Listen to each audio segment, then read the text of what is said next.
Ladies and gentlemen, welcome to the Hyperconscious Podcast. Alan, what is hyperconscious? Once you understand why something is the way that it is, now you have the power to change it. Great conversations with great people and great questions are the keys to the kingdom of unlocking your consciousness. Every single action that you do starts as a thought. When you control the way you think, you will control the way you act, and you will control the way you live. That is hyperconscious.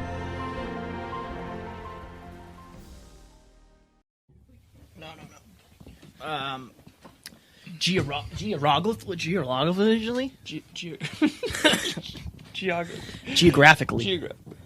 Geographically. This is cool. So I would say make sure that pretty face is showing. Yes, true. They're going to want to see that thing. They're going to want to see that thing, Alan. That face. You good? Ready?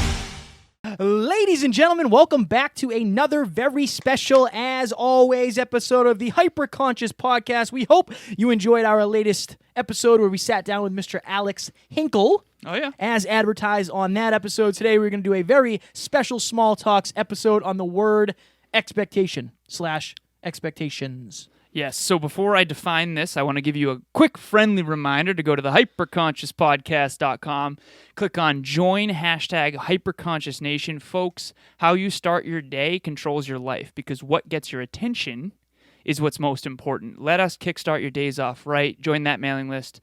We're getting good feedback on it, and please message us with feedback so that we can keep improving them for you. I have the definition up already. You have the definition written on your flashcard. I do. My goodness. I am prepared, my man. You are prepared. Do you want to talk about what we just talked about with Joyce? Strong work. No, not until after you define it. Okay, I'm going to define expectation. Okay, so here we go. A strong belief that something will happen or be the case in the future. Another definition is a belief that someone will or should achieve something. That's it. Two short definitions. Yep. On this Wednesday. Right. When they're listening to it Wednesday. It's actually Monday, but it's a little movie magic, you know what I mean? So I believe, I don't know who I was talking to. I think I was talking to Taryn about expectations, but expectations will determine your experience. Oh no, he's choking. Expectations will determine your experience, Yep. realistically. Right. If you've ever come out of an experience and said, oh, that was a lot better than I expected, or a lot worse than I expected, that's because in your head it was going to go a different way. So do expectations determine your experience, or do they determine how you perceive the experience after the fact? I think that. Before and after, kind of. Yes. Because you go into something expecting something, anticipating. Yes. Our mind does this automatically, and then it goes either better or worse than you perceived. So let's do this. Okay, so number one, happy birthday to Matthew Ryan. He's turning the big 30 today. You old man. Just getting started. Make this normal. So we went to his birthday party this weekend, right? Now, the place we went to is called Recess Take Two, I believe. It's basically like an adult recess. It has human-sized Jenga. It's got a wiffle ball field. It's got bags. It's got football bowling, which was the coolest thing ever. Human foosball, human-sized foosball, which was awesome. So going into that, when you hear like, oh, this is like an adult playground, you have expectations. Yes. So when I got there, I was like, interesting. Did it go over my expectations, or was I underwhelmed with my expectations? Everything, that's what everything is. I actually was very surprised, pleasantly surprised, at how cool that place was. But I think that that's one of the main causes of anxiety in many people, including myself. Right. You're expecting something, or you do not have any idea of what to expect, and that creates anxiety within yourself. So, as always, Alan does research for these, and I try not to sometimes, just because I want to see what comes to the surface for me. I want to see what resonates for me. I want to see what experiences I have and what I can bring to the table. I was thinking of that. Like, when you have a conversation, you don't do a research before the conversation. No. You just have the conversation. Right. So that's my goal in this. So I've got the flashcards written out. I have done some research for this episode, but the thing is it'll keep the conversation somewhat within the lines, but we do want to contemplate. So I have some questions for Kevin. This is what's happening every episode now, huh? Yeah, I like it. I like it too. Okay, good. So I wrote at the top, contemplative questions for Wow. Kevin. Okay. And that's you. That's me. That's you. I'm him. Yeah, you are him. Yeah. Or her. Oh. Just kidding. What are some things that you expect of yourself? Well, see, okay, I was thinking about that in the shower. Standards. Right. Expectations could be considered standards. Exactly. But of myself, I expect that I will be in good shape. I expect that I will podcast 3 times a week. Yep. Like, I expect that I will spend time with my beautiful girlfriend a couple times a week. I expect... It's a fine line between expectations and standards. They're very similar.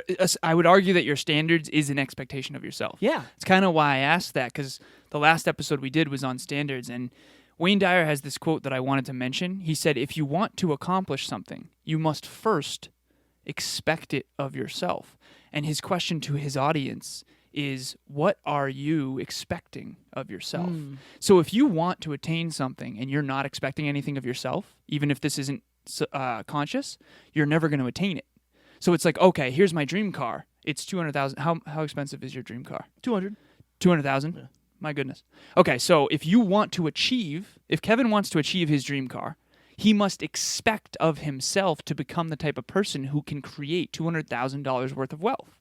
Do $200,000 extra dollars worth of Exactly. wealth, Yeah, right. Extra. But I think that's important. We always say that. We always say that it's about who you become. Right. And I've really, like, if, at the end of the podcast with Alex, I said, if you could just leave like a 10-second, blip of like something that you want to leave the listeners with. I think that is kind of mine now. It's a fire question. It matters more about who you are than what you do. Yeah. Like, who do you have to become in order to achieve that? Right. That's why I have the habits I have. I think who you are is a reflection of what you do, though. I agree. Right. I agree. So they're all connected. But who I was a reflection of what I was doing when I wasn't happy. I was just doing what I thought I had to do to keep going at that rate. Like, you know what I mean? Like, I was making good money, so I said, like, I just have to work more to make more money. I wasn't making anything more of myself. I was doing more, but I wasn't investing in myself. Yeah. And I think that's the big difference. Right. I think that's one of the things, man. Like, you'll talk to somebody, and my clients know this. I say this to them all the time. I don't care, and this is going to say that sounded very bad. It doesn't matter what you want unless you're willing to work for it. You can want everything in the world. Yeah. Unless you're going to shift your standards, your mindset, and your actions, it doesn't matter. Yeah. It doesn't matter. It will never come to fruition. Right. So that's like, when it comes to expectations, you can really, really screw yourself in a negative way if you expect the finest things in the world to come to you and you're not out there, chasing them. Right. So, and if you don't expect of yourself the mastery, the standards, the or habits. if you have low expectations of yourself and you meet them, then you're in trouble too. Exactly. Yeah. And that you just described the drive to 5. So I actually prepped that for this episode. I saw that on that card. You did? Yeah. I was creeping. He was creeping on my cards. Let me find it here. Creeping so first on and his foremost, cards. Right. Leadership. Okay, so if you're out there right now, one of the best ways we can understand expectations, in my opinion, is to look at through the frame of leadership. We got 5 minutes, so when that clock says 4:55. Okay, thank you for bringing that to my awareness. You're welcome. My hyperconsciousness. Hyperconsciousness, some would say. So great leaders expect so much of themselves and almost nothing of others. Mediocre leaders, in my opinion, expect an eye for an eye. In other words, the golden rule. Treat others how you want to be treated. I say no. Treat others better than you expect to be treated. Truly. I put a post about that up the other day, but not that one. It was treat others how you want to be treated. So I'm gonna have to take that down. Yeah. Head on over to the Never Quit Kid on Instagram if you want to see it. Deleted. And then bad leaders expect a ton from others and nothing of themselves. Yeah. If you have a boss out there who expects you to do all these things and they don't hold themselves to that same standard, I bet you have some resentment for that. This is the thing. On one end of the drive to 5, if you're if you grew up a little bit spoiled, okay, and this is not a judgment, it just is what it is, you're most likely expecting a lot of others and almost nothing of yourself because you were wired in that way. Now, if you were on the drive to 5 where you were not spoiled, you went through a lot of adversity as a kid, maybe you were told no a lot as a kid, maybe you were picked on or criticized. I had an ex-girlfriend who was criticized a lot unintentionally, and she lacked a lot of self-esteem and self-belief. So on one end of the drive to 5, again, we've talked about this a lot, you think you suck by default. On the other end, you think you're great by default, and the truth is somewhere in the middle. If you're on the low end of drive to 5, you most likely expect yourself to fail. I'll give an example. One of my clients is in school, and she expected herself to fail. She just got straight A's. And I told her, remember this. You always think you're worse than you are. So don't ever let it stop you from trying. Imagine if you didn't go to school because you thought you'd fail. Yeah. She got straight A's. She's on the dean's list. You obviously were telling yourself a story that you weren't smart when that's complete crap. Well, the problem is everybody in her life was telling her that story. Right. And that shit really, really alters your expectations. Right. If everybody tells you you're a certain way, I always the story that you tell yourself is the story that you will live. That's the character you will play. Right. And the problem is we let other people edit the story. Exactly. And you're the author and you're the editor and you get to do whatever you want. That's what we're trying to do. We're trying to get you to re-edit. Yeah. And we're going to do an episode on limiting beliefs after this. Yes. It's very similar. So you thought you weren't smart for the longest time. Yeah. So you expected yourself to fail when you took a test. I told you this. I thought I got lucky when I passed. Right. I just thought I must have got lucky. Whereas I thought it was because I was smart. Yeah. And it's both of them are. What if the reality is it's because you prepared and you tried? So on your end of drive to 5, having low expectations of yourself, if you're expecting to fail, it might stop you from trying. If you're on my end of drive to 5 and you're expecting to always win, you're going to get pain when you realize really quickly that you're not quite as competent as you are confident. So let's do this. So we're not going to give too many details yet because we're not locked in on anything yet. But before this, we had a call with Joyce Strong. We were lucky enough to be on the Totally Well show. That was the TV show we were on. Yep. And she is putting together an event, and we are going to be speaking at this event. Yeah. Now, what happens when you get new information? You start thinking of this. And I already have expectations. This is the problem. The problem is when you have unbelievably high expectations of yourself, then that's when you can put yourself into an anxious place. Because I'm already thinking of okay, good enough is not good enough. If I'm doing a speech, it has to be the best I can do at the time. Yep. So I'm already thinking of my expectations of the room, how many people are going to be there, the setup. I'm already thinking of all that. You already were thinking of who we could get to come. Yeah. So I think that it can be a great thing. It can be a really positive attribute to have, somebody who is always thinking that way and always has expectations. But it can also take you over if you let it. And I think that's where anxiety comes from for a lot of people. I couldn't agree more. So when it comes to expectations, I think we're all going to feel pain at one of two times. Let me please explain this. So with my client, she expected herself to fail and she got A's. So she gave herself a bunch of pain before her finals of I'm going to fail, I'm going to fail, I'm going to fail. And then she proved that she could get A's and now she got pleasure. For me, I would have thought I was going to get 100 on everything. And then afterwards, I would have realized, crap, I got A minuses. Either way, we're going to get pain based on what our perception was before versus the result. Some of us expect ourselves to do worse than we actually do. And some of us expect ourselves to do better than we actually do. When you and I go give this speech, I expect that I'm going to crush it. And after it, what am I going to say? You're going to feel like shit about yourself. Right. I'm going to say, damn, that I need to do better. I need to get better. I need to be better. You're going to say, holy crap, that went so much better than I thought. Unless I screw something up, yes, most likely. But right now, you're worried about it, and I'm not. See, that's the thing. My expectations of myself cause me to over-prepare. Right. And I will under-prepare because I'm optimistic. Right. I will never not try, though, because I think it's going to go well, because I'm optimistic. Therefore, I'll fail forward and eventually get good. As long as you try, you'll over-prepare and you'll win. Right. I think both ends of drive to 5 are not powerful positions, but if you can learn how to mitigate it. One person won't try because they expect they're going to suck, and they need to force themselves to try so that they prove they're good. The other one needs to force themselves to prepare. And those are limiting beliefs, too. So that's something we're going to talk about in the next episode. 100%. So if you're listening to this right now, if you're watching us on YouTube, I think it's okay, and I think it's good to have certain expectations, especially if they're standards for yourself. But do you have expectations that are holding you back? If you have expectations that you're going to be perfect at something, that is holding you back because you will not be perfect. It does not exist. It's not a real thing. So ask yourself that question. What are my expectations going into this event, going into this date, going into this dance, going into this interview, going into this movie, show, whatever it is, and then figure out if it's holding you back. Now, the one thing I do want to say, we're up against it, but what I've really tried to focus lately on, and you know this, I have expectations of everything. I'm always thinking of what could go right, what could go wrong, logistics. I've really tried to separate and say, okay, what can I expect of myself more than anything? Like, Right. we go to that, say we go to the speech and one person shows up, okay?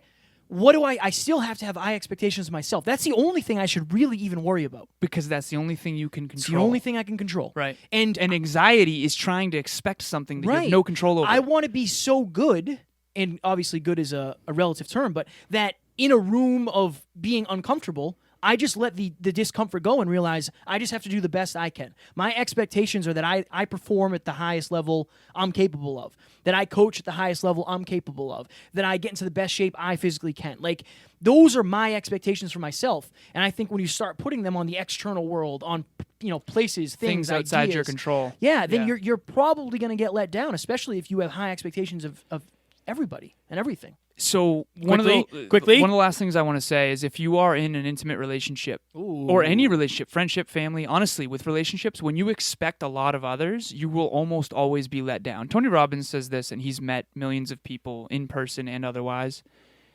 People are going to be exactly how they are, not how you expect them to be. There's this great Robert Frost quote, and I'll be really quick here. Yeah.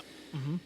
We love the things we love for what they are, not what they used to be, not what they ought to be, but for what they are. Folks, everyone has a different belief system than you. Everyone has different habits than you. Everyone has a different upbringing than you. If you expect others to treat you as well as you treat them, what makes you special? I want to treat others. I aspire to treat others better than they treat me. And therefore, when I get mistreated, and I'm guilty of this sometimes, but I don't get as upset. Why? Because I didn't expect it. Entitlement will destroy your potential. Stop expecting everything to go well. Realize that it's gonna go poorly sometimes, but you always have to try anyway. Sometimes you're going to be better than you thought you were going to be. Other times you're going to be worse than you thought you were going to be. But at the end of the day, not trying is the only downside. If you want to give to others with the expectation that you're going to get, you will always be disappointed. Give because that's who you are, and stop expecting the world to reciprocate that. And the more hyper-conscious you are, again, the more conscious you are, the more aware you are, the more you have to understand that people who aren't as aware might not live up to your quote-unquote expectations. Right. If I meet somebody and I want to have a deep-ass talk and they can't necessarily get to the level that I'm trying to get at, why? Like, should I expect them and say, well, you should be able to talk as deep as I can? No, you haven't been in front of the microphone 157 times. Right. So I think that's a good way to put it. Like, I think you should have very high expectations of yourself, and I think depending on what's going on in your life, you can have expectations of others, but make sure they want those same expectations. Yeah, and make sure they're aware of them. Yeah, because if not, you're wasting your time. Right. You're wasting your time and your energy, and you're most likely self-sabotaging. So, ladies and gentlemen, we hope you enjoyed this episode. It went by very, very quickly. Up next, we are going to do a Scratching the Surface episode. What are we going to do it on, Alan? I know you already teased it. Limiting beliefs. We did a course on this on the hyperconsciouspodcast.com/free, but we wanted to go a little bit in depth in this in a longer form episode for you guys on Scratching the Surface. That way it's on both mediums. We all have limiting beliefs. We're all telling ourselves a story based on circumstances that maybe happened 10 years ago, maybe they happened 10 days ago. The point is there's only one truth, and it's our perception of that truth that either empowers us or holds us back. Cannot wait. Cannot wait. We are actually going to record that right now, and we hope you have had an incredible Wednesday. We hope you enjoyed this episode, and we hope you will enjoy the next one, and we will talk to you over there. Talk to you soon. Bye. Ladies and gentlemen, thank you so very much for listening to another episode of the Hyperconscious Podcast. Going hyperconscious will absolutely change your life, because if you understand why something is the way it is, now you have the power to change it. If you going hyperconscious with us has changed your life in any way, please share this episode with one of your friends, because the more people that go hyperconscious, the better this world's going to be for everybody. And if you would kindly leave us a 5-star review on iTunes, that would help us make more people hyperconscious, and we would be greatly appreciative. Thank you. Bye.